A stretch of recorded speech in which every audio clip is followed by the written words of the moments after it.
Basic steps हैं हमारे genetics के लिए या फिर जेनेटिक इंजीनियरिंग के लिए, मुझे क्या सिंपल या क्या बेसिक नॉलेज होनी चाहिए मुझे, है ना। अगर मुझे जेनेटिक इंजीनियरिंग करनी है या बायोटेक्नोलॉजी के हेल्प से कोई नया प्रोडक्ट बनाना है, तो मुझे पहले ध्यान होना चाहिए कि मुझे क्या चाहिए। आइडेंटिफिकेशन ऑफ डीएनए, तो अगर मुझे डीएनए चाहिए, जेनेटिक मटेरियल चाहिए, या फिर जो डिज़ायरेबल जीन है उसके बारे में मुझे पता होना चाहिए।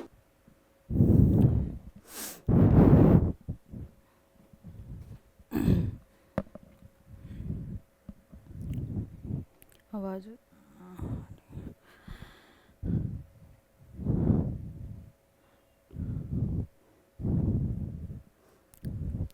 हेलो क्लास, मैं हूं आपकी biology guide doctor Yashodhara Bhushan. Welcome to aspiring aces. और हम स्टार्ट करने वाले बेटा नया चैप्टर जिसका नाम है बायोटेक्नोलॉजी प्रिंसिपल एंड प्रोसेसेस। पुराना चैप्टर पढ़ लिया माइक्रोब्स इन ह्यूमन वेलफेयर, अब नए चैप्टर पर आए हैं जिसको बहुत ज़्यादा इंपॉर्टेंस है आपका सीयूईटी में, है ना। Next to microbes, next to molecular basis of inheritance, आपका ये चैप्टर है ना बायोटेक्नोलॉजी का। तो स्टार्ट करते हैं बेटा, है ना, बिना किसी देरी से, फुल एनर्जी के साथ। ठीक, तो बायोटेक्नोलॉजी होता क्या है, तुमने बहुत बार सुना होगा बायोटेक, है ना, कोर्स ही है पूरा एक, जो कई बच्चे सीयूईटी के बात करोगे, है ना। तो बायोटेक जब सुनते हैं तो हमें समझ में आता है, हमें सीधे जीन्स के ऊपर या डीएनए के ऊपर चले जाते हैं हम। तो इतना बायोटेक्नोलॉजी का मतलब क्या है, किस वजह से हम बायोटेक्नोलॉजी को पढ़ रहे हैं, जिसमें हमें क्या क्या चीज़ें देखने को मिल सकती है, वो सारी चीज़ें डिस्कस करनी है इस चैप्टर में। तो सबसे पहले बायोटेक्नोलॉजी की डेफिनेशन। बायोटेक्नोलॉजी क्या है? Biotechnology is the technique of using living organism. Again जहाँ भी वर्ड बायो पढ़ो वो क्या मतलब हो गया, लिविंग चीज़ों के ऊपर, ठीक है। तो लाइव ऑर्गेनिज्म और उनके द्वारा बनाए हुए एंजाइम्स, प्रोटीन्स, केमिकल्स, बायोमोलिक्यूल्स, इन सारी चीज़ों को यूज़ करके अगर आप प्रोडक्ट और प्रोसेसेस में यूज़ करते हैं, उनसे बनाते हैं कुछ ऐसे प्रोडक्ट जो कि ह्यूमन के वेलफेयर के लिए या ह्यूमंस के लिए अच्छे हैं, तो आप क्या कर रहे हो बेटा, आप वर्क कर रहे हो एज अ बायोटेक्नोलॉजी, है ना, टेक्नोलॉजिस्ट की तरह, है ना। आपने क्या साइंस यूज़ करी, बायो की टेक्नोलॉजी को यूज़ किया फॉर ह्यूमन वेलफेयर, ठीक है। तो इसमें क्या यूज़ कर रहे हैं आप इसमें यूज़ कर रहे हो बेटा और लिविंग ऑर्गेनिज्म और उनके प्रोडक्ट्स के, ठीक है। तो ये सारी साइंसेस, जैसे कि आपने माइक्रोब्स में भी, हमने माइक्रोब्स में यूज़ क्या किया, हमने लिविंग ऑर्गेनिज्म लिए, जैसे कि हमने लिया क्या आपका एस्परजिलस ही मान लो, ठीक है। एस्परजिलस यूज़ किया हमने, तो एस्परजिलस से हमने क्या निकाला था, सिट्रिक एसिड, ध्यान है ना। तो सिट्रिक एसिड, तो वो क्या हुआ, एस्परजिलस आपका माइक्रोब हो गया, लिविंग ऑर्गेनिज्म हो गया। और लिविंग ऑर्गेनिज्म के साथ हमने उसका क्या यूज़ किया बेटा, बायोमोलिक्यूल यूज़ किया, या फिर हमने उससे क्या कहते हैं जो प्रोडक्ट मिलता है, सिट्रिक एसिड मिलता है, वो यूज़ किया, ठीक है। तो इसी चीज़ को, जो चैप्टर मैंने तुमको लास्ट चैप्टर में भी यही बोला कि वो चैप्टर हमारा बेसिकली बायोटेक्नोलॉजी यूनिट में ही आना चाहिए। तो वही चीज़ आपको क्या कह रहा है, ये थोड़ा और ब्रॉडर सेंस में, जब आप जेनेटिक इंजीनियरिंग को भी इसके अंदर इन्वॉल्व कर दो, तो दैट इज़ आपका बायोटेक्नोलॉजी, ठीक है। नेक्स्ट क्वेश्चन क्या है, इस चीज़ पे आते हैं। देखो इस चीज़ पे आपको क्वेश्चन, बायोटेक्नोलॉजी जो है टेक्निक तो है, इसमें इस पॉइंट पे क्वेश्चन आ सकता है या स्टेटमेंट दी जा सकती है बेटा कि ये लिविंग ऑर्गेनिज्म और उनके एंजाइम्स को यूज़ करने वाली टेक्नोलॉजी है जिससे प्रोडक्ट और प्रोसेसेस होता है। तो स्टेटमेंट वाइज क्वेश्चन आ सकता है, अदरवाइज इतना इंपॉर्टेंस नहीं रखता, ठीक है। नेक्स्ट, अगेन मैंने आपको बोला जितनी भी एब्रीवेशंस हैं वो सारी इंपॉर्टेंट है, ठीक है। European federation of biotechnology. अब क्या है कि यूरोपियन, है ना, बाहर देश के लोग कहते हैं कि हम डेफिनेशन देंगे, हर चीज़ की डेफिनेशन बाहर के WHO हो गया, है ना।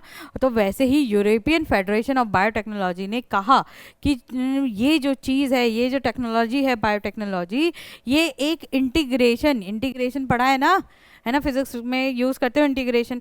तो इंटीग्रेशन है किस चीज़ का, नेचुरल साइंस, है ना, जो हमारे नेचर ने, जो साइंस नेचर का जो एक एसेंस है वो यूज़ करना, एंड ऑर्गेनिजम्स को यूज़ करना, या फिर सेल्स को यूज़ करना, या फिर उनके पार्ट्स को यूज़ करना, एंड मॉलिक्यूलर एनालॉग्स को यूज़ करना फॉर प्रोडक्ट्स एंड सर्विसेज, ठीक है।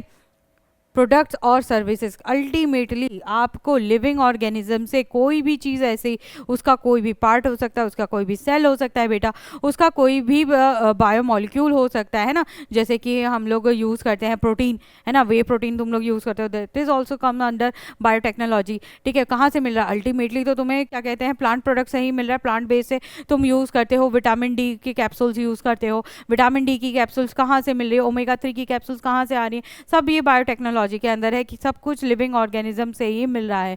तो जो भी लिविंग, और या तो पूरा लिविंग ऑर्गेनिज्म यूज़ करना, या उसका सेल यूज़ करना बेटा, या फिर उसके पार्ट्स यूज़ करना, या फिर जेनेटिक इंजीनियरिंग, या फिर जीन थेरेपी जिसे बोलते हैं, वो सारी चीज़ों का यूज़ करना ही क्या कहलाता है, बायोटेक्नोलॉजी। तो यानी ये सारी चीज़ें यूज़ हो रही है, तो that's mean it is an integration of natural science and organism, cells, parts there of and molecular analogues for products and services. ठीक है, तो ये किसने दी है? अब हो सकता है कि ये आपको क्या दे दे, ये आपकी पूरी डेफिनेशन दे दे, पूछे कि किसने दी या किसके द्वारा डिफाइन किया गया है ये, तो that is European federation of biotechnology, या EFB की फुल फॉर्म क्या है? EFB की फुल फॉर्म है European federation of biotechnology. Europeans ने बताया कि बायोटेक्नोलॉजी, देखो यहाँ पे साइन भी दिखा रखा है, EFB का कितना प्यारा सा लोगो है।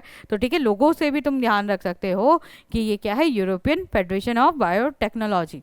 ठीक है, नेक्स्ट बात करते हैं कि बायोटेक्नोलॉजी के अंदर हम किस किस चीज़ से, हमने बहुत सारी चीज़ें बोल दी है ना, लिविंग ऑर्गेनिज्म बोल दिया, सेल्स बोल दिए, सेल्स के पार्ट्स बोल दिए, उनके साथ साथ उसके मॉलिक्यूल्स, बायोमॉलिक्यूल्स के बारे में भी बात कर ली। तो हम क्या क्या चीज़ें यूज़ कर रहे हैं बायोटेक्नोलॉजी में? तो बायोटेक्नोलॉजी डील्स विद क्या, किस चीज़ से? माइक्रोब मीडिएटेड प्रोसेसेस, अरे पिंक में पिंक, ठीक है, microbe mediated processes. Microbe mediated processes क्या होते हैं बेटा? जैसे कि तुमने बढ़ाया जब इडली डोसा, जब तुमने पी दारू या तुमने पिया रम, ठीक है, उस सब में क्या हो रहा है बेटा? माइक्रोब्स का यूज़ हो रहा है। ठीक है, making curd, beard, wine etcetera. ठीक है, ये सारी चीज़ों में जो भी है माइक्रोब्स का यूज़ हो रहा है। तो माइक्रोब मीडिएटेड प्रोसेसेस में भी मैंने बोला ना, जो तुम्हारा ये चैप्टर है माइक्रोब्स इन ह्यूमन वेलफेयर, अब देखो मैं यहाँ पे तो नहीं लिख पाऊंगी, वाइट से लिख देते हैं। तो ये चीज़ आपने माइक्रोब्स इन ह्यूमन वेलफेयर में पढ़ लिया। ठीक है, ठीक, ये पूरा पोर्शन पढ़ लियो, ये भी बायोटेक्नोलॉजी का पार्ट था। नेक्स्ट है in vitro fertilisation. In vitro fertilisation यानी टेस्ट ट्यूब बेबी प्रोग्राम, उसमें भी तो आप बायो का यूज़ कर रहे हो, उसमें भी टेक्निक्स लगा रहे हो, but with the knowledge of your क्या कहते हैं, नेचुरल साइंसेस। नेचुरल साइंसेस की नॉलेज के हिसाब से ही ना, कि इस पम्प की मीटिंग ओवम से हो जाएगी तो क्या हो जाएगा, जायगॉट बन जाएगा, फर्टिलाइजेशन हो जाएगा। तो ये नेचुरल साइंस आपने यूज़ करी और उसको इन विट्रो यानी कि बाहर लैब में यूज़ किया बनाने के लिए, फर्टिलाइजेशन बाहर की यूज़ किया। तो ये क्या कहलाए? ये भी बायोटेक्नोलॉजी से डील करने वाली चीज़ है। आपने इसको पढ़ा ह्यूमन या फिर रिप्रोडक्टिव हेल्थ में पढ़ा। ठीक है, ठीक, कहाँ कहाँ आप इस चैप्टर को पढ़ चुके हैं वो बता रही हूँ मैं आपको। ठीक है, हर जगह पढ़ सके।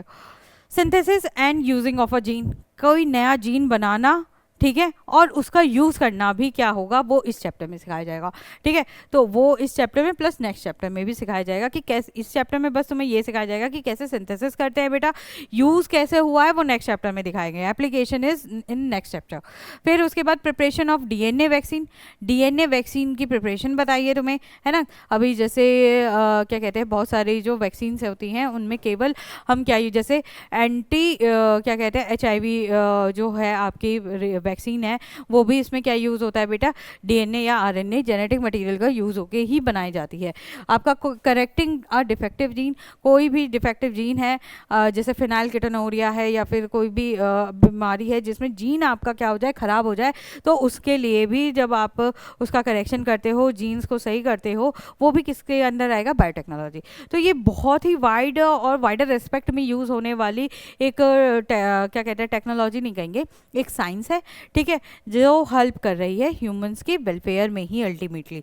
ठीक है, नेक्स्ट है तो क्या कोर टेक्निक्स होती हैं मॉडर्न बायोटेक्नोलॉजी, जो आज के टाइम की जो बायोटेक्नोलॉजी है उसके अंदर आप क्या क्या चीज़ें देखते हैं।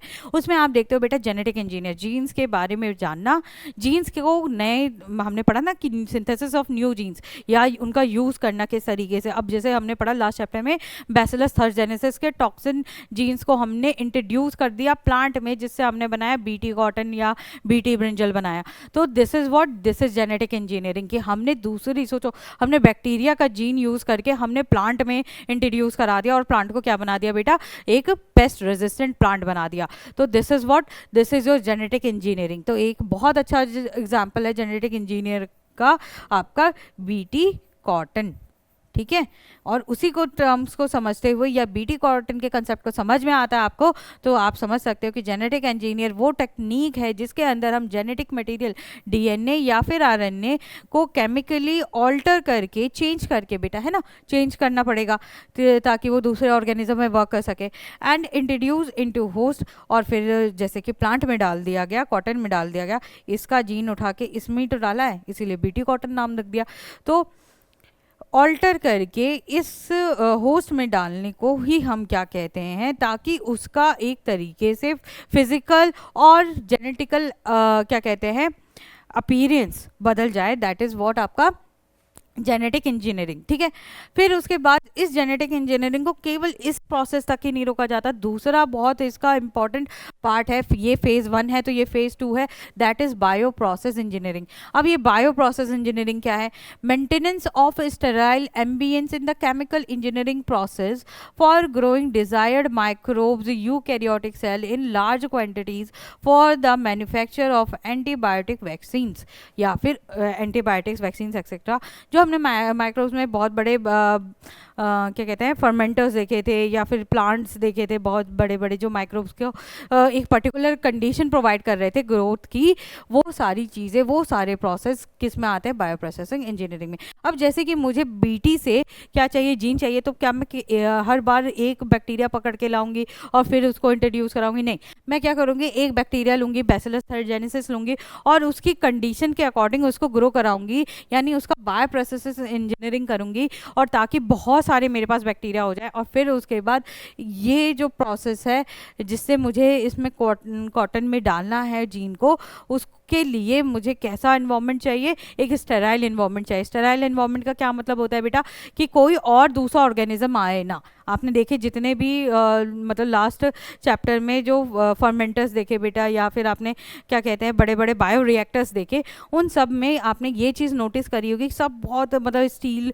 के बड़े बड़े लार्ज टैंक्स थे और सब कवर्ड थे, है ना, कहीं भी हवा नहीं घुस सकती। क्यों? क्योंकि हवा में होते दूसरे दूसरे माइक्रोब्स। तो स्टेराइल एनवायरनमेंट मेंटेन किया जाता है ताकि हमें डिजायर्ड, केवल जो हमें चाहिए वही माइक्रोब, वही यूकैरियोटिक सेल मिले लार्जर क्वांटिटीज़ में, ताकि हम मैन्युफैक्चर। ठीक है, क्यों जोर दे रही हूँ इतना इस पर, क्योंकि एक एक वर्ड इन स्टेटमेंट का इंपॉर्टेंट है। आपको स्टेटमेंट वाइज क्वेश्चन आ सकता है कि विच स्टेटमेंट इज करेक्ट और रॉन्ग। ठीक है, मॉडर्न बायोटेक्नोलॉजी के 2 प्रिंसिपल्स हैं, जेनेटिक इंजीनियरिंग और बायो प्रोसेस इंजीनियरिंग। ठीक है, तो दोनों चीज़ का ये आपको ये नॉलेज भी होनी चाहिए, कैसा डीएनए चाहिए, क्या जेनेटिक मटेरियल है और किस तरीके से आपको इंट्रोड्यूस करना है प्लांट में, ये आपका जेनेटिक नॉलेज हो गई। दूसरी नॉलेज क्या ज़रूरत है कि मतलब किस तरीके से उसको ग्रो कराना है बेटा, किस तरीके से प्रोडक्ट को लार्ज नंबर पे प्रोड्यूस करना है, दैट इज़ बायो प्रोसेसिंग का है ना नॉलेज, वो इंजीनियरिंग हो गई। तो 2 तरीके की। अब आते हैं जो बेसिक स्टेप्स हैं हमारे जेनेटिक्स के लिए या फिर जेनेटिक इंजीनियरिंग के लिए, मुझे क्या सिंपल या क्या बेसिक नॉलेज होनी चाहिए मुझे, है ना। अगर मुझे जेनेटिक इंजीनियरिंग करनी है या बायोटेक्नोलॉजी के हेल्प से कोई नया प्रोडक्ट बनाना है, तो मुझे पहले ध्यान होना चाहिए कि मुझे क्या चाहिए, आइडेंटिफिकेशन ऑफ डीएनए। तो अगर मुझे डीएनए चाहिए, जेनेटिक मटेरियल चाहिए, या फिर जो डिज़ायरेबल जीन है उसके बारे में मुझे पता होना चाहिए, है ना। मैं कोई भी काम कर रही हूँ, तुम पढ़ाई कर रहे हो, तो तुमको पता होना चाहिए कि तुम्हें उसे अल्टीमेटली एम क्या है, तुम्हें डॉक्टर बनना है, तुम्हें सीयूईटी से डिफरेंट कोर्सेज निकालने हैं, या फिर तुम्हें क्या कहते हैं कोई भी मतलब काम करना है, उसका पता होगा तभी तो तुम क्या कहते हैं आगे बढ़ सकते हो या फिर मतलब चीज़ों को कर सकते हो, है ना। तो सबसे पहले आइडेंटिफिकेशन इज़ वेरी इंपॉर्टेंट, कि identification of DNA with desirable genes, introduction of identified DNA into the host, है ना। और फिर जब आपको डिज़ायरेबल जीन वगैरह मिल जाए तो अब उसका क्या करना है, उसको लेके हाथ में नहीं घूमना है, उसको लेके क्या करना है, उसको होस्ट के अंदर इंट्रोड्यूस करना है ना, जैसे कि हमने प्लांट के अंदर किया था। तो अब होस्ट के अंदर हमने सबसे बीटी, जैसे एग्जांपल बीटी का ही लूँगी क्योंकि तुमने वही अभी पढ़ा है, बीटी टॉक्सिन, टॉक्सिन जीन लिया हमने, ये हमें एक डिज़ायरेबल जीन मिल गया। अब इस बीटी टॉक्सिन जीन को मुझे चाहिए होस्ट में एंटर है, होस्ट में एंटर करने के लिए एक वेक्टर चाहिए होगा, और वेक्टर से फिर मुझे इसको इंट्रोड्यूस कराना है बेटा मेरे प्लांट में, जो कि कौन सा है बेटा, कॉटन का प्लांट है। तो दिस इज़ आपका सेकंड स्टेप, ठीक है, ये आपका फर्स्ट स्टेप, ये first step, this is second step, and then maintenance of the introduced DNA in the host and transfer of the DNA to its progeny. और मुझे केवल एक प्लांट तो नहीं चाहिए, मुझे बहुत सारे, तो मुझे ये वेक्टर्स मल्टीप्लाई करने पड़ेंगे, ये प्लांट्स के नंबर भी मल्टीप्लाई करने पड़ेंगे। तो मल्टीप्लिकेशन ऑफ बोथ थिंग्स है ना, मतलब इनका मल्टीप्लिकेशन ही क्या है, आपका थर्ड पॉइंट है, ठीक है, यानी कि मल्टीप्लिकेशन लार्ज नंबर में, ये आपका क्या हो गया, बायो प्रोसेसिंग, ठीक है, मल्टीप्लिकेशन इज आपका थर्ड पॉइंट, ठीक है।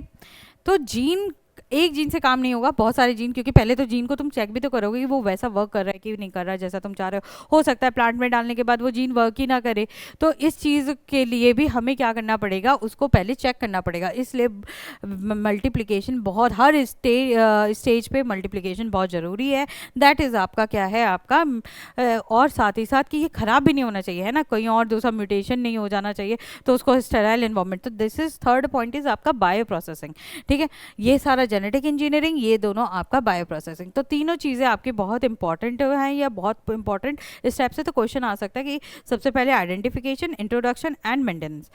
आपको 3 वर्ड याद करने हैं, IIM, आइडेंटिफिकेशन, इंट्रोडक्शन, मेंटेनेंस, ठीक है, 3 step, IIM, introduction, identification and maintenance, ठीक है। सबसे पहले आइडेंटिफिकेशन में, traditional hybridisation techniques lead to inclusion and multiplication of undesirable genes and desirable genes, ठीक है। पहले क्या होता था, पहले के जो तौर तरीके थे, सबको पता है पहले के तौर तरीके उतने अच्छे नहीं होते, इसीलिए नए तौर तरीके आते हैं, है ना। तो जो पहले के तौर तरीके थे उससे क्या हो रहा था कि हम जो चाह रहे थे जीन्स वो तो मल्टीप्लाई हो ही रहे थे, प्लस साथ ही साथ नए जीन्स भी क्या हो जा रहे थे, मल्टीप्लाई हो जाते थे। जैसे क्या मतलब जैसे पहले क्या होता था, जो उनको लगता था कि अच्छी ब्रीड, अब सिंपल सा एक एग्जांपल देती हूँ मैं तुम्हें, कि कोई अच्छी ब्रीड है, तुमने डॉग्स की ब्रीड ले ली, एक लैब्राडोर ले लिया, एक तुमने जर्मन शेफर्ड ले लिया, ठीक है। अब तुम चाहते हो कि कुछ पर्टिकुलर कैरेक्टर ही आए, अब तुम चाह रहे हो कि जर्मन शेफर्ड जैसा उसकी बॉडी होनी चाहिए और लैब्राडोर जैसी उसकी क्या होना चाहिए, या जर्मन शेफर्ड जैसी उसकी इंटेलिजेंस होनी चाहिए, लैब्राडोर जैसी बॉडी होनी चाहिए, बट ऐसा नहीं हो सकता अगर ट्रेडिशनल वे में करोगे तो, है ना। तुमने मीटिंग कराई, ट्रेडिशनल वे क्या था, मीटिंग करा दो ऐसे लोग, मतलब स्पीसीज़ की, और स्पीसीज़ की जब मीटिंग कराते हो, है ना, तो क्या होता है, आपको वो भी चीज़ मिलती है जो चाहिए, प्लस उसके साथ साथ अनडिज़ायरेबल जीन्स भी मिलते हैं, डिज़ायरेबल और अनडिज़ायरेबल दोनों जीन्स मिलते हैं, और उसके वजह से आप चीज़ें कॉम्प्लिकेट हो जाती है ना, और ज़्यादा कॉम्प्लिकेट हो जाती है, मतलब केवल जो मुझे चीज़ चाहिए थी वो नहीं मिलेगी, उसके फर्दर बहुत सारी चीज़ें भी मिलने लगेंगी। In genetic engineering only desirable genes are introduce, और जेनेटिक इंजीनियरिंग से केवल डिज़ायरेबल जीन्स ही मिलते हैं। अब देखो तुम्हें यहाँ पे जो क्वेश्चंस समझने की कि किस तरीके के क्वेश्चंस आएंगे, आपको समझना है बस ये स्टेटमेंट वाइज क्वेश्चंस के लिए हम इतनी थ्योरी पढ़ते हैं, और स्टेटमेंट बहुत इंपॉर्टेंट होती है ना।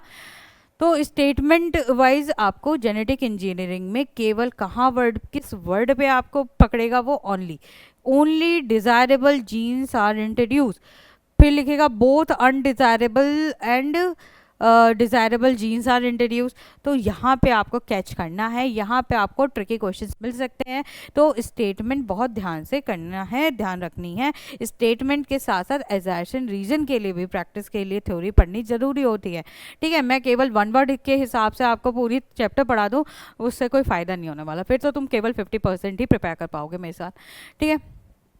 नेक्स्ट है, a vector DNA such as plasmid is used to deliver an alien piece of DNA into the host organism. अब मैंने तुमको पहले ही उसमें बताया कि मुझे अगर है ना।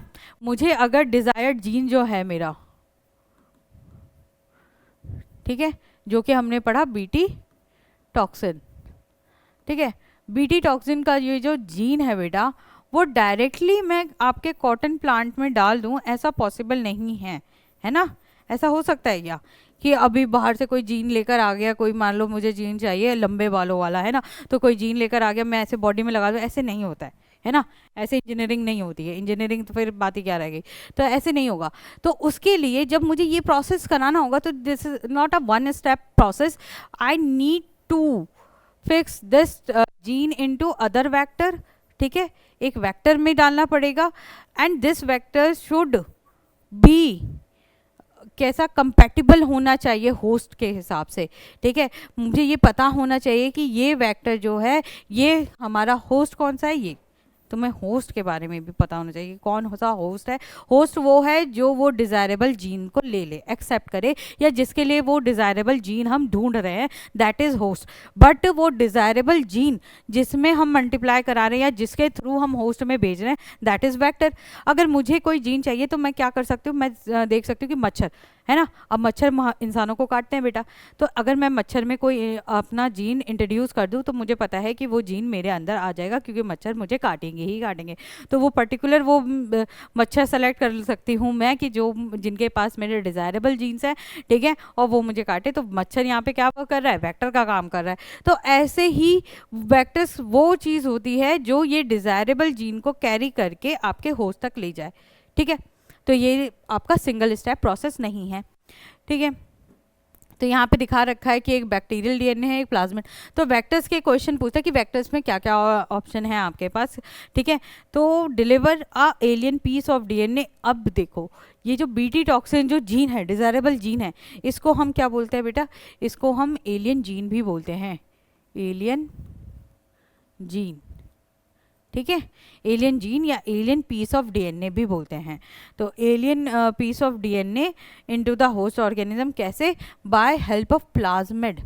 प्लाज्मिड जो है आपका एक्स्ट्रा सर्कुलर या एक्स्ट्रा क्रोमोसोमल डीएनए होता है, जो ये जेनेटिक मटेरियल है बैक्टीरिया का, उसके साथ साथ उसको जो एक्स्ट्रा पावर्स मिलती है बैक्टीरिया को, मतलब धूप गर्मी में रहने, आर्की बैक्टीरिया के बारे में सुना होगा, हाईएस्ट पीएच पे रह सकते हैं, हाईएस्ट टेम्परेचर पे रख सकते हैं, लोएस्ट टेम्परेचर पे रख सकते हैं, या मिनिमम क्या कहते हैं तुम्हारे ह्यूमिडिटी में रह सकते हैं, ड्रॉट ड्राई कंडीशंस किसी में भी, है ना। आर्की बैक्टीरिया हर जगह पॉसिबल होता है। वो किस वजह से, क्योंकि उनके पास क्या होते हैं बेटा, ये प्लाज्मिड्स होते हैं। इन प्लाज्मिड्स पे पर्टिकुलर कैरेक्टर्स होते हैं जो हेल्प करते हैं उनको डिफरेंट डिफरेंट एनवायरनमेंट में रहने की, क्योंकि बैक्टीरिया है सदा के लिए। और बैक्टीरिया सदा के लिए क्यों है, क्योंकि उसके पास है प्लाज्मिड, ठीक है।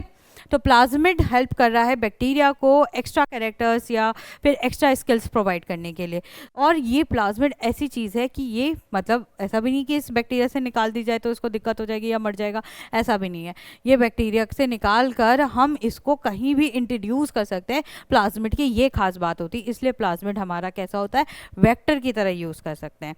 बैक्टीरिया को क्यों नहीं वेक्टर बोला, बैक्टीरिया नहीं जा रहा मेरा डिजायरेबल या एलियन पीस लेके, मेरा एलियन पीस डीएनए लेके प्लाज्मिड जा रहा है, तो प्लाज्मिड मेरा क्या होगा बेटा, वेक्टर होगा।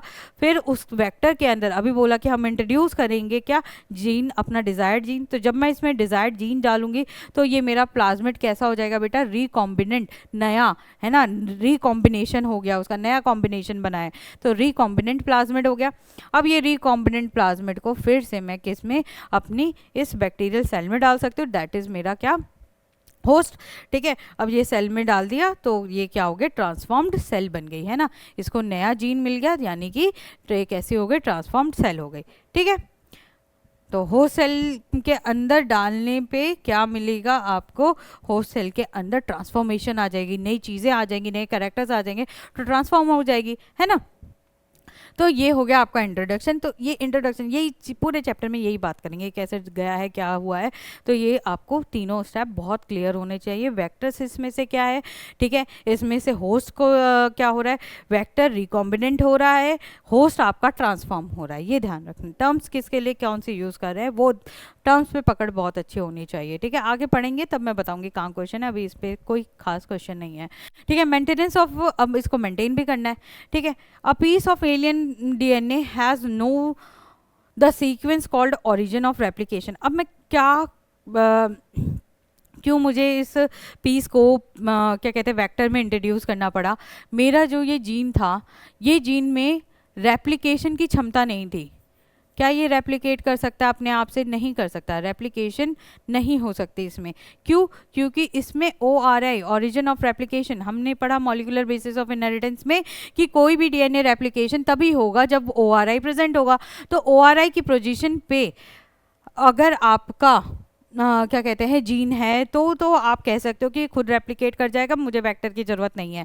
बट अगर ORI नहीं है तो आपका जीन क्या नहीं कर सकता बेटा? रेप्लिकेट नहीं कर सकता। और रेप्लिकेट नहीं कर सकता तो फिर एक जीन से तो मुझे बार बार जीन निकालना पड़ेगा, और बार बार जीन निकालना, दैट इज़ अ वेरी क्या कहते हैं मुझे इकोनॉमिकल बर्डन पड़ जाएगा, है ना।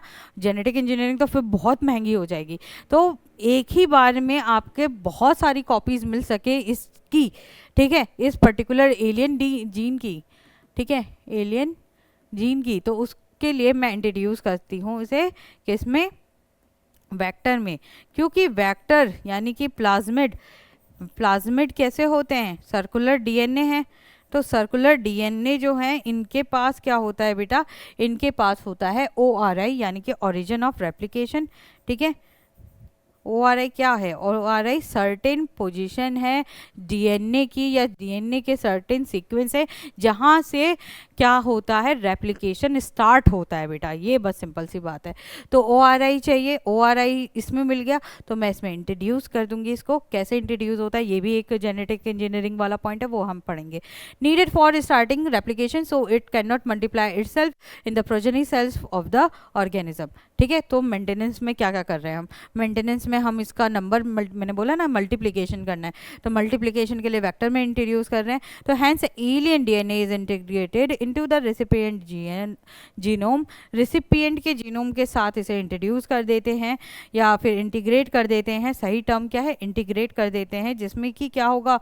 ओरिजिन ऑफ रेप्लिकेशन होगा। It multiplies and inherits along with the host DNA, और फिर उसके बाद होस्ट के DNA में इसको इंट्रोड्यूस किया जा सकता है। सिंपल, कुछ नहीं। कोई क्वेश्चन यहाँ से? आपको क्वेश्चन यहाँ पे ये बनता है, बहुत इंपॉर्टेंट क्वेश्चन है कि आपका alien piece of DNA, question क्या बनेगा बेटा? क्वेश्चन होगा does alien piece of DNA carries और हैव ORI, यस और नो? तो आप बोल सकते हो कि नहीं, एलियन पीस ऑफ DNA पे ORI नहीं होता है, ठीक है। या फिर स्टेटमेंट एजर्शन रीजन आ सकता है, एलियन पीस ऑफ DNA के डज नॉट हैव ORI, ठीक है। एजर्शन रीजन आपका क्या? क्योंकि it's a piece of DNA, ठीक है, पीस ऑफ DNA होता है ये, इस वजह से इसमें क्या नहीं मिलेगा तुमको? क्या कहते हैं? Origin of replication. ये रैंडम पीस ऑफ DNA है ना। तो क्या कहते हैं? इसमें आपको ओरिजिन ऑफ रेप्लिकेशन नहीं मिलता है, सिंपल एजर्शन रीजन में, ठीक है। या फिर एक और एजर्शन रीजन मिलता है कि alien DNA is integrated into the recipient DNA, ठीक है। एलियन पीस जो है DNA का, उसको इंट्रोड्यूस करा है रेसिपिएंट जीनोम में। एक एजर्शन, रीजन क्या बनेगा? एजर्शन ये हो गया आपका, रीजन बनेगा क्योंकि a piece of alien DNA has no sequence called ORI, ठीक है।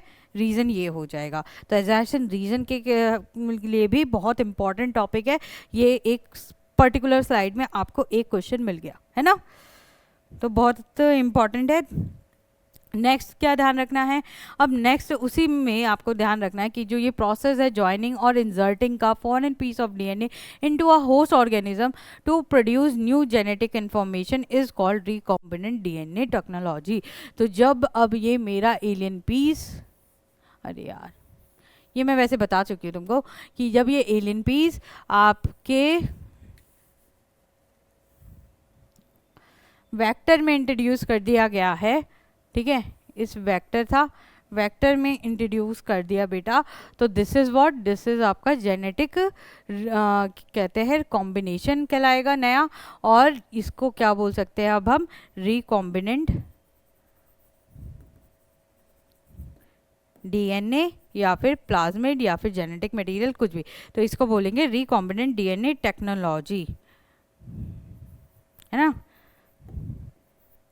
टेक्नोलॉजी। तो फर्स्ट रिकॉम्बिनेंट, तो पहला सबसे पहले किसी के तो दिमाग में आया होगा कि ऐसा करा जा सकता है, किसी को तो इसके बारे में पता चला होगा, किस बताया गया होगा कि ये करके आप क्या कर सकते हो, नहीं आप क्या कर सकते हो, नए नए एक्सपेरिमेंट कर सकते हो, नए जीन इंट्रोड्यूस कर सकते हो किसी भी ऑर्गेनिज्म में, है ना, या जीन को मॉडिफाई कर सकते हो। तो ये चीज़ किसने फर्स्ट टाइम देखी, Stanley Cohen and Herbert Boyer.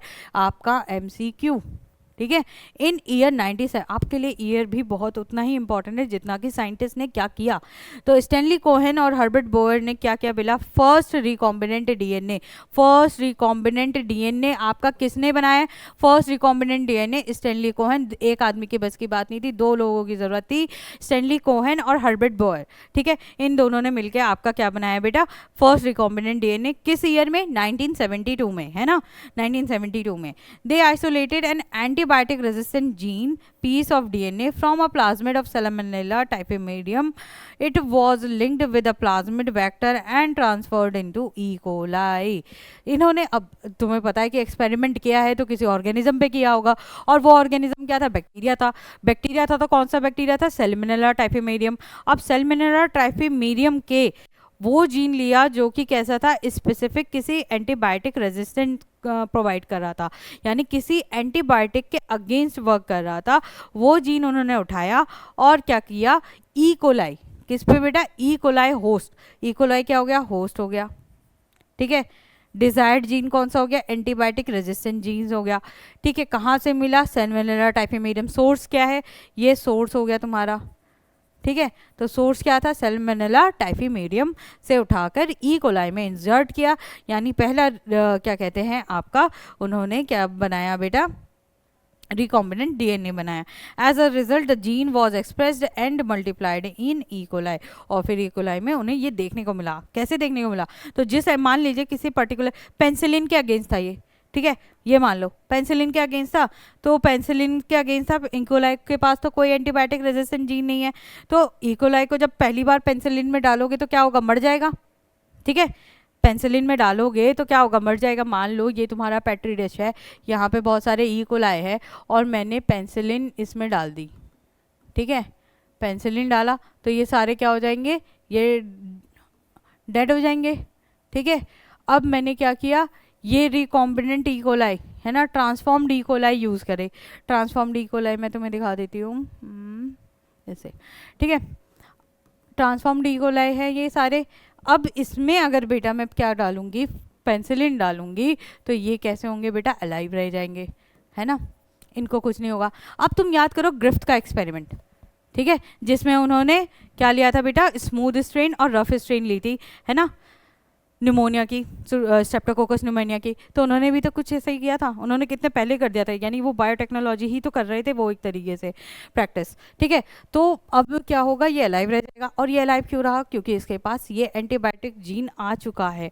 कहाँ से आया है, सेलेमोनेला टाइफीमेरियम से। और कहाँ पे ये क्या है, ये हो गया बेटा ट्रांसफॉर्म्ड, आपको ध्यान देना है, ट्रांसफॉर्म्ड ई कोलाई है ये, ठीक है, ये नॉन ट्रांसफॉर्म्ड ई कोलाई है, ठीक है, यहाँ पे लिख देती हूँ मैं नॉन, ठीक है।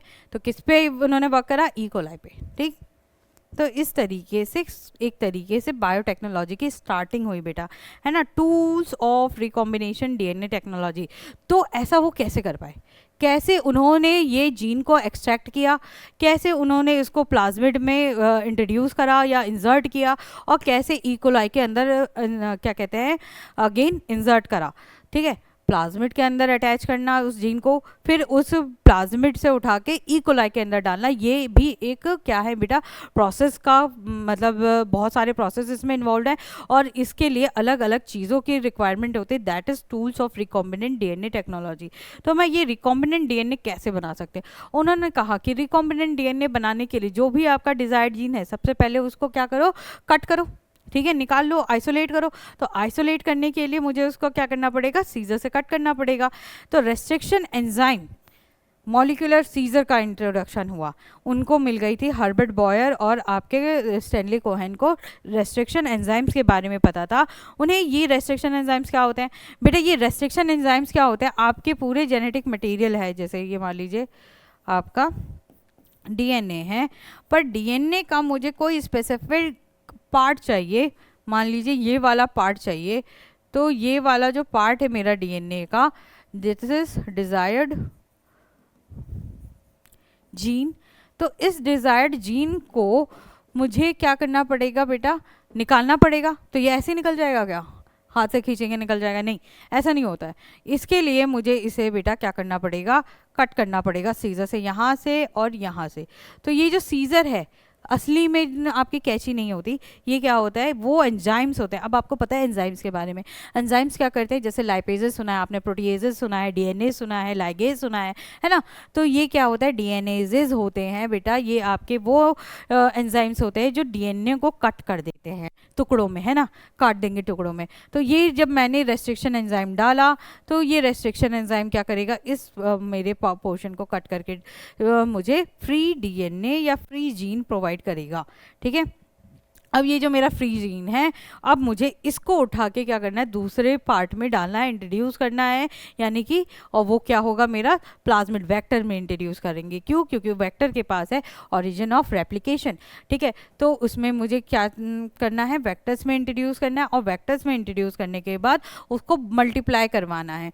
तो क्लोनिंग वेक्टर्स चाहिए मेरे को, प्लस साथ ही साथ कॉम्पिटेंट होस्ट चाहिए कि इस वेक्टर को अब मुझे किसी होस्ट में भी तो चाहिए, जिस चीज़ में मैं चेंज देखना चाह रही हूँ या इस जीन को फंक्शन कराना चाह रही हूँ, तो उसके लिए मुझे होस्ट की ज़रूरत है, तो कॉम्पिटेंट होस्ट भी चाहिए होगा। तो 3 चीज़ चाहिए, सीजर चाहिए, साथ ही साथ वेक्टर चाहिए, एंड देन उसके बाद होस्ट चाहिए। तो ये तीनों को स्टडी करते हैं आगे।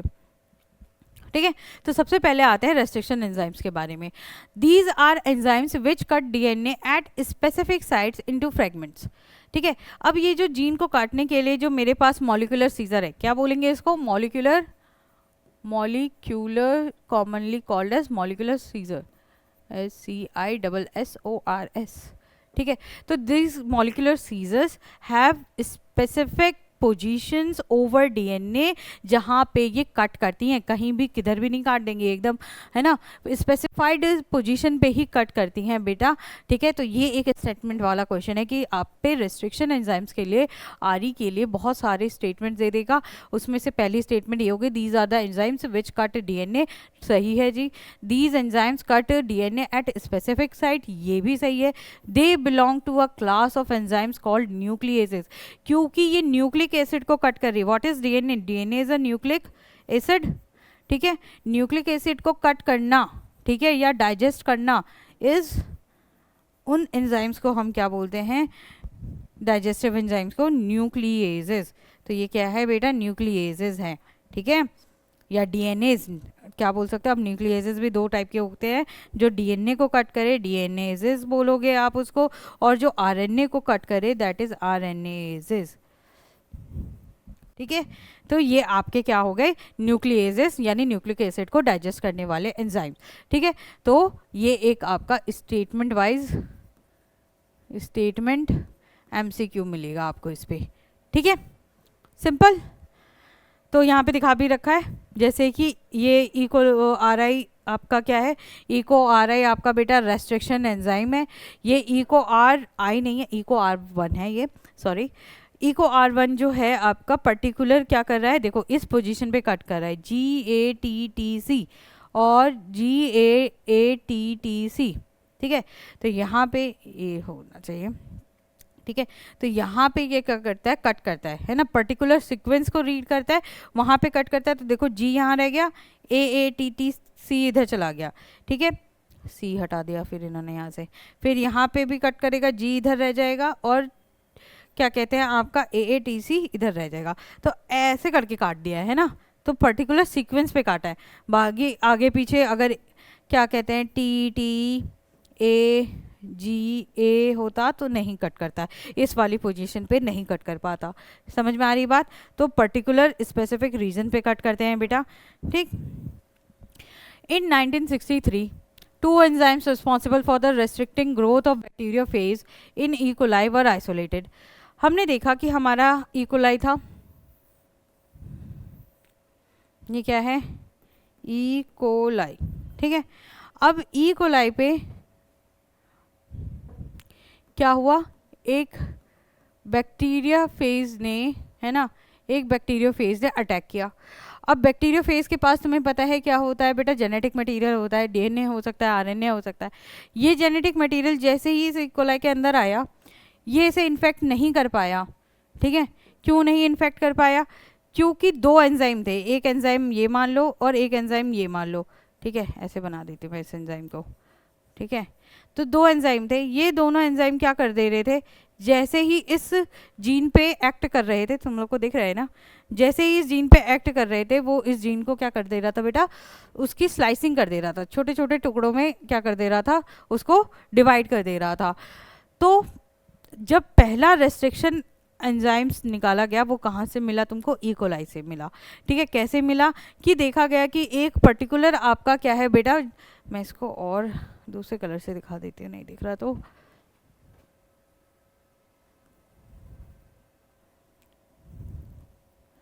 ठीक है, तो क्या देखा गया कि जो आपका बैक्टीरियोफेज है वो जो कि ई कोलाई को इन्फेक्ट कर रहा है, ई कोलाई को इन्फेक्ट करने वाला बैक्टीरियो फेज का जो जेनेटिक मटेरियल है वो जैसे ही आता है इकोलाई के अंदर, इकोलाई के अंदर प्रेजेंट दो एंजाइम्स क्या कर रहे हैं, उसको छोटे छोटे पीसेस में, टुकड़ों में क्या कर दे रहे हैं बेटा, कट कर दे रहे हैं। ठीक है, one enzyme added methyl group to the DNA, एक एंजाइम का काम था कि मिथाइल ग्रुप को ऐड करना। ठीक है, मिथाइल ग्रुप इज आपका CH3, तो एक एंजाइम क्या कर रहा था, उसको CH3 वाले ग्रुप में, सॉरी, मिथाइल ग्रुप ऐड कर दे रहा था। ठीक है, और the other restriction endonuclease cut DNA. अब देखो, एक मिथाइल ग्रुप में ऐड कर रहा था और एक उसको कट कर दे रहा था। अब मिथाइल के ऐड होने से क्या हुआ, मिथाइल के ऐड होने से उसका ट्रांसक्रिप्शन या फिर ट्रांसलेशन रुक जाता है, पहले तो ट्रांसक्रिप्शन रुक जाता है। तो एक एंजाइम तो उसको ट्रांसक्रिप्ट नहीं होने दे रहा था, दूसरे ने उसको क्या कर दिया था, अलग अलग पोर्शन में कट कर दिया था। तो जिस दूसरा, तो अब तुमसे पूछेगा कि कौन सा एंजाइम था, जो सेकंड एंजाइम था बेटा वो एक्ट कर रहा था किसके लिए, रेस्ट्रिक्शन एंजाइम के लिए। तो मान लीजिए ये वाला जो है ये CH3 ऐड कर रहा है, ये आपका रेस्ट्रिक्शन एंजाइम है, की तरह एक्ट कर रहा है, कट कर रहा है। ठीक है, that was second one was restriction endonuclease, जो कि कट कर रहा था डीएनए को। मोर देन 900, एक स्टेटमेंट वाइज क्वेश्चन यहाँ पे भी बनता है कि 900 से ज़्यादा restriction enzyme have been isolated from over 230 strains of bacteria. Number ध्यान हो, 900 से ज़्यादा रेस्ट्रिक्शन एंजाइम्स और क्या कहते हैं तुम्हारे 203 स्ट्रेन से मिले हैं बैक्टीरिया। अब कहाँ से मिलेंगे रेस्ट्रिक्शन एंजाइम, बैक्टीरिया से सबसे ज़्यादा। अब इंसानों को तो पकड़ पकड़ के करते नहीं है। ठीक है, तो बैक्टीरिया को बैक्टीरिया पे स्टडी चलती है, तो बैक्टीरिया के 230 अलग अलग स्ट्रेन से हमें 900 रेस्ट्रिक्शन एंजाइम्स मिले हैं बेटा। ठीक है, तो सिंपल सी बात, किस पे वर्क किया था, इकोलाई पे वर्क किया था पहले। कैसे, अब क्योंकि देखो जो मैं ये यहाँ समझा रही थी आपको कि जो हमारे स्टैनली ने किया, इन दोनों ने कहा, स्टैनली कोहेन ने, तो इनके पास क्या होना चाहिए, इनके पास इस स्टेप को करने के लिए रेस्ट्रिक्शन एंजाइम होना चाहिए, सीजर होनी चाहिए मॉलिक्यूलर। तो ये मॉलिक्यूलर सीजर इन्हें कहाँ से पता चली, मॉलिक्यूलर सीजर इस वाले एक्सपेरिमेंट में पता चली उन्हें, जो कि 1963 में किया। हमें इसमें साइंटिस्ट का नाम नहीं दिया हुआ बेटा।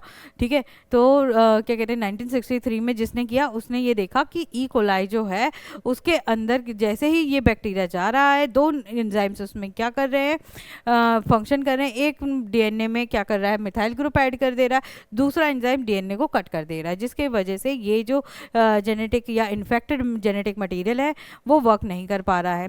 ठीक है, जिसका नाम दिया रेस्ट्रिक्शन एंडोन्यूक्लियस। ठीक, फर्स्ट लेटर, अब रेस्ट्रिक्शन एंडोन्यूक्लियस मिल गया तुमको, है ना, रेस्ट्रिक्शन एंजाइम जब आपको मिल गया तो अब आपने जब देखा कि 900 आपके पास 900 रेस्ट्रिक्शन एंजाइम्स आ गए हैं, तो ये 900 रेस्ट्रिक्शन एंजाइम्स का फंक्शन अलग है। अभी तुमने पढ़ा कि स्पेसिफिक पोजीशन पे कट करता है, तो 900 डिफरेंट जगह पे कट करेंगे डीएनए को। अब इनको याद कैसे रखें, है ना, इनको किस तरीके से क्लासिफाई करें, इनका फंक्शन कैसा होगा, कौन से डीएनए को काट पा रहा है, कौन सा क्या काम कर रहा है। तो इसके चक्कर में हमने क्या किया बेटा, हमें ज़रूरत पड़ गई नेमिंग की। तो रेस्ट्रिक्शन एंडो न्यूक्लियस या फिर एक्सोन्यूक्लियस या फिर एंजाइम्स को हमें नाम देना पड़ा।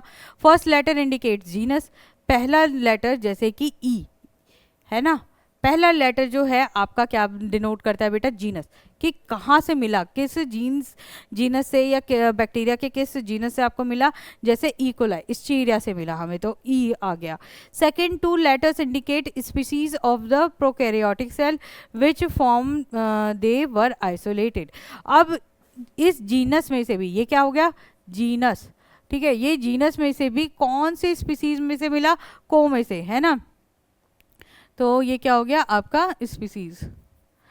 तो कौन सी बैक्टीरिया की स्पीसीज, पूरा यानी बैक्टीरिया की स्पीसीज का नाम, जीनस, किसी भी स्पीसीज का नाम जीनस प्लस क्या कहते हैं ऑर्गेनिज्म का नाम उसके जीनस प्लस स्पीसीज के साथ होता है। तो पहला लेटर जीनस डिनोट कर रहा है, सेकंड टू लेटर्स आपका क्या यूज़ कर रहे हैं, स्पीसीज।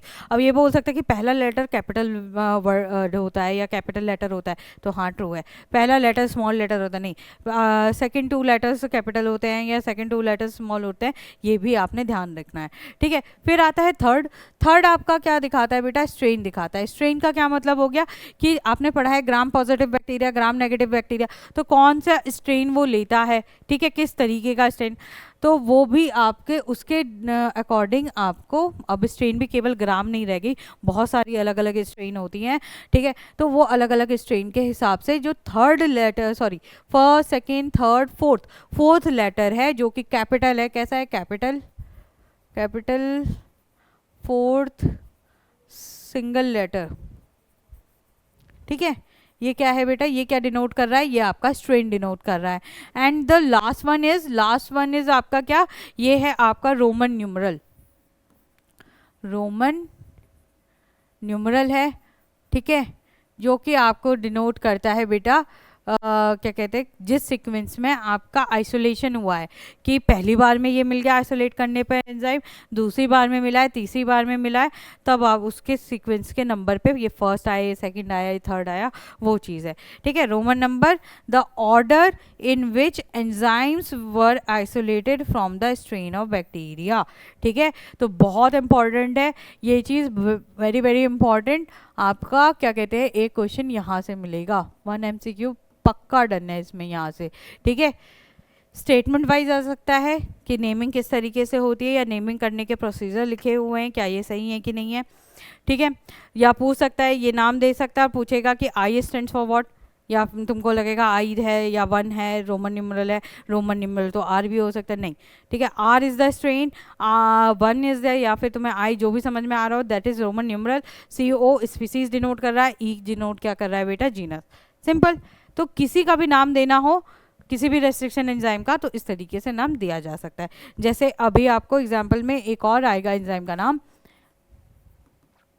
BAM-H1, ठीक है, BAM-H1, ये देखो आई लिख रहा है but this is Roman numeral ऐसे ही लिखते हो ना, B for genus, AM for उसका species, H for strain, I for या 1 फॉर क्या कहते हैं आइसोलेटिंग नंबर या आइसोलेटिंग काउंट है उसका, ठीक है।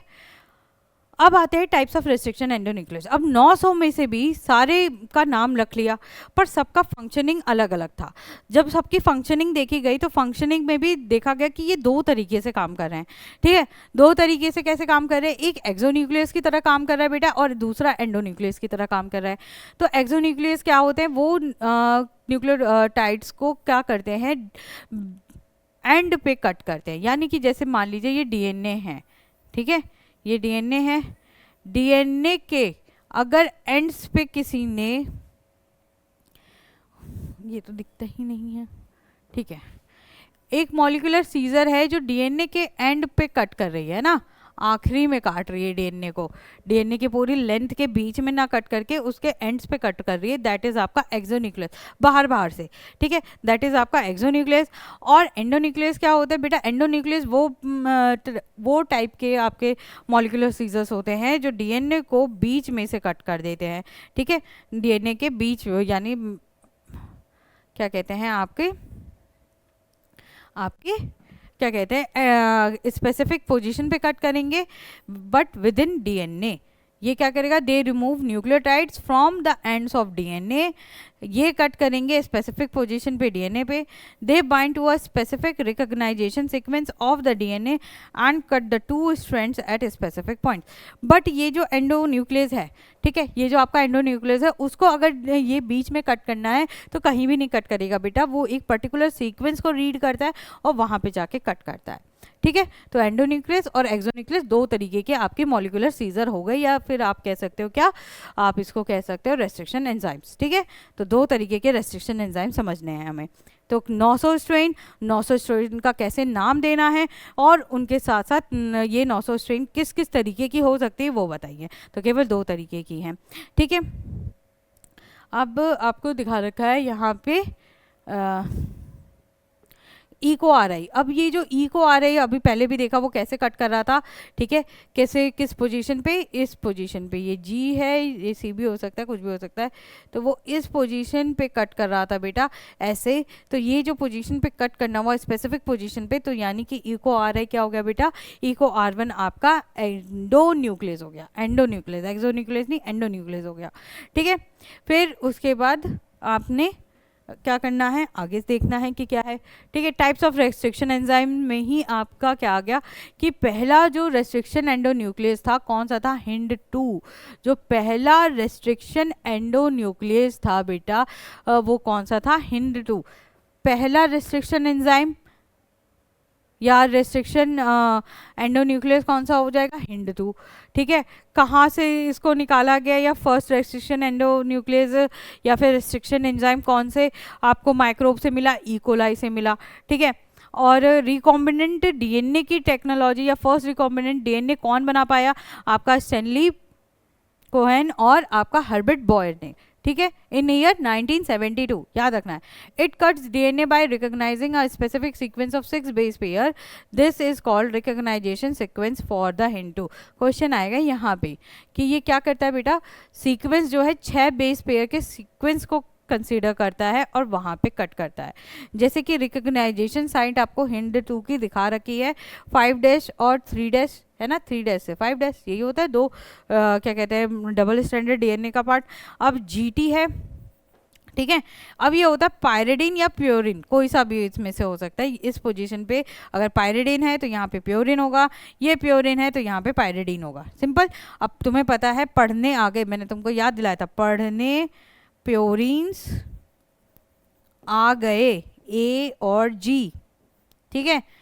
यानी कि जहाँ पे P है वहाँ पे A भी हो सकता है या G भी हो सकता है बेटा, यहाँ पे भी A या G कोई भी हो सकता है। और उसी के रिस्पेक्टिवली आपको क्या मिलेगा, पिरामिडेंस मिल जाएंगे, ठीक है। यानी कि TC में से कोई सा भी यहाँ पे प्रेजेंट हो सकता है, ठीक है। तो ऐसी सीक्वेंस को जिसके आगे के दो GT हो, लास्ट के AC हो, ठीक है, यहाँ पे भी GT, यहाँ पे भी AC, ऐसे सीक्वेंस को वो रीड करता है HIND2 और कट कर देता है बेटा। दिस इज आपका ये बीच का पोर्शन है, तो दिस इज एंडोन्यूक्लियस, है ना। डीएनए के एंड पॉइंट नहीं, डीएनए के बीच में जाके कट कर रहा है। देखो यहाँ पे ये बीच में एंड कट कर रहा है, ये बीच में कट कौन कर रहा है, आपके ये सारे HIND2, HIND3 नहीं, HIND2 का तो बता रखा है, ये HIND3 है, BAM H1 है, HAE3, ALU1 और EcoR1, ठीक है। इन सब के रिकॉग्नाइजेशन साइट्स दे रखी हैं, आपको ध्यान नहीं रखना है ये सारे एंडोन्यूक्लियस हैं, ठीक है, बस इतना ध्यान रखना है। या HIND2 भी आपका क्या है, एंडोन्यूक्लियस। तो आपको दो एंडोन्यूक्लियस मिल गए, क्या एंडोन्यूक्लियस मिल गए आपको दो, HIND2, ठीक है, और आपका क्या है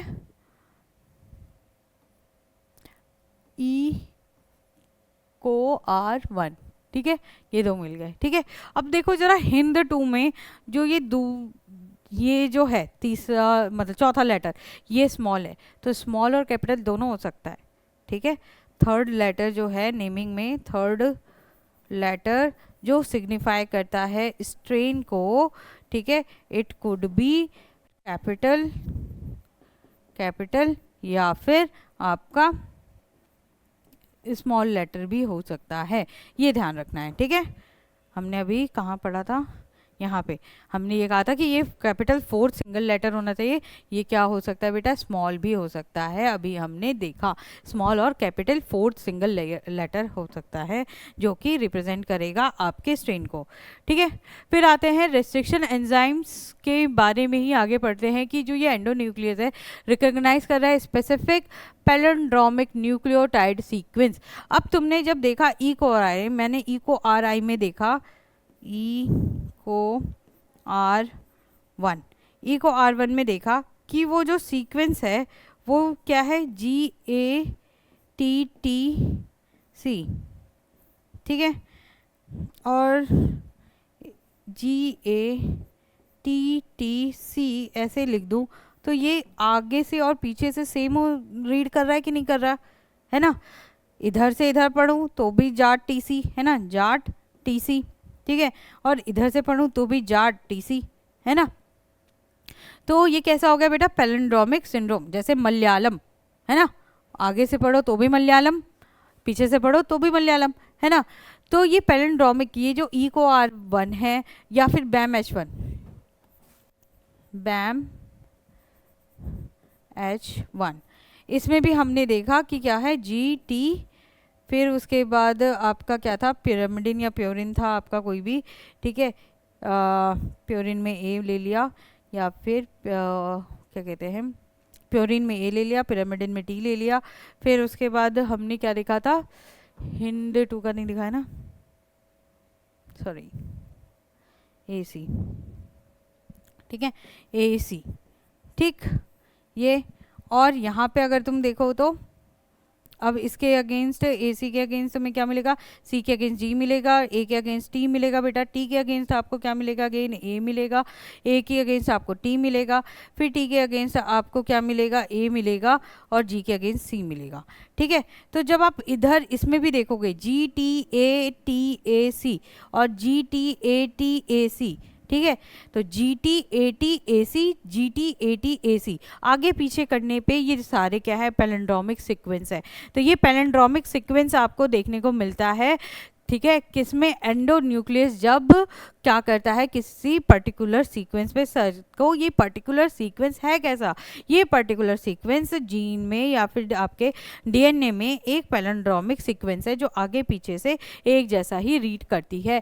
it is a sequence of the base pairs that read the same on two strand if we go 5 to 3 और इफ़ वी गो 3 to 5।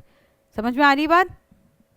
ठीक है, तो इस तरीके से आपको मेरे ख्याल से समझ में आ गया, ये पैलिंड्रोमिक सीक्वेंस अलग अलग आपके एंडोन्यूक्लियस की दिखा दी मैंने आपको। ठीक है, अब आते हैं restriction enzymes cut the strand a little away from the centre of the palindrome site but between the same two bases of the two opposite strand.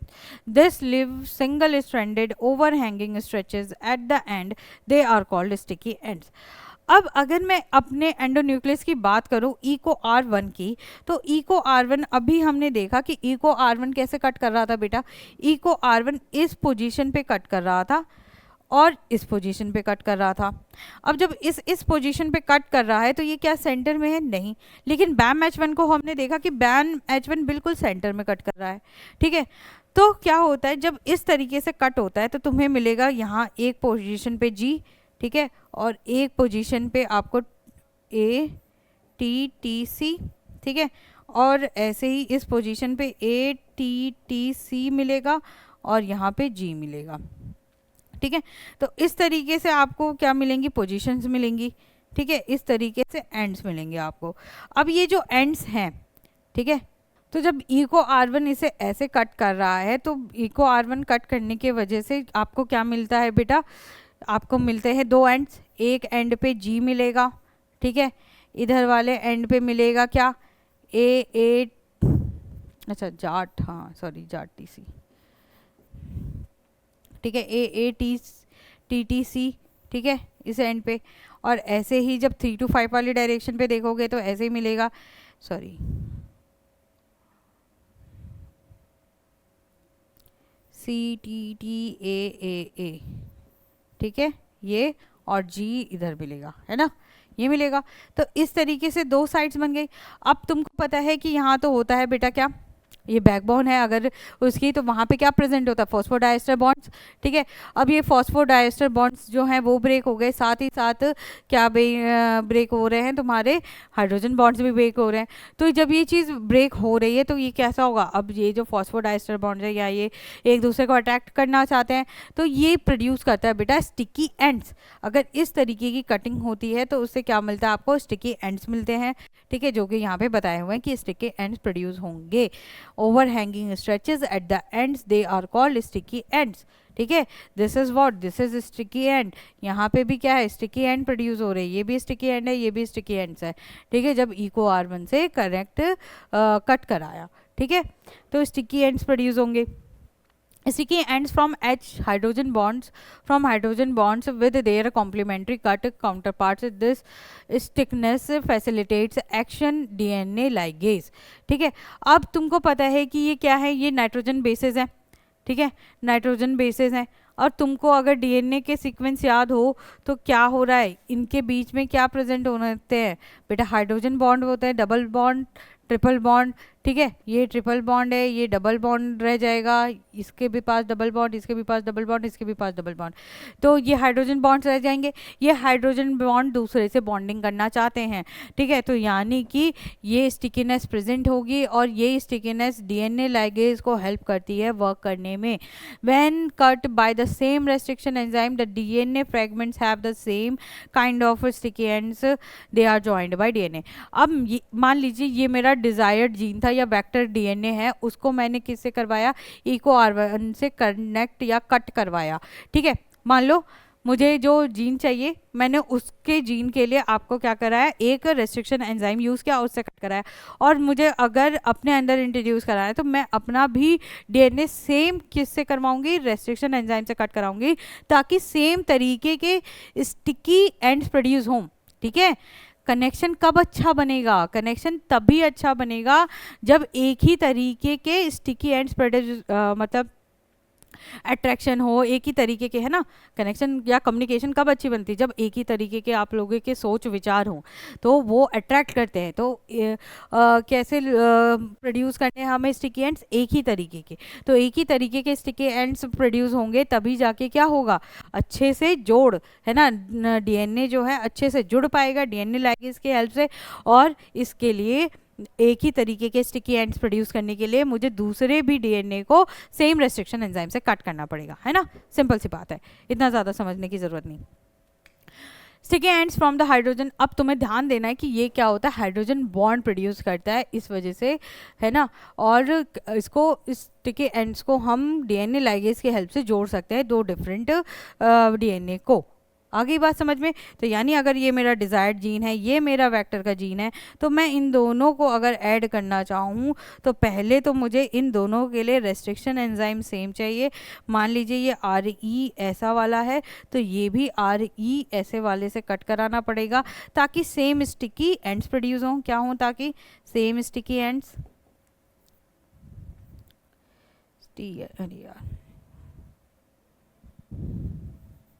Same sticky ends मिले, और ये सेम स्टिकी एंड्स मिलेंगे बेटा, तो हम इनको DNA ligase से जोड़ सकते हैं, डीएनए लाइगेज की हेल्प से फिर जोड़ सकते हैं। सिंपल, समझ में आ गया। तो इस तरीके से हमने क्या बना लिया, रिकॉम्बिनेंट डीएनए बना लिया। ठीक है, इसी हेल्प से स्टैनली कोहेन और हर्बर्ट बॉयल ने अपना रिकॉम्बिनेंट डीएनए बनाया।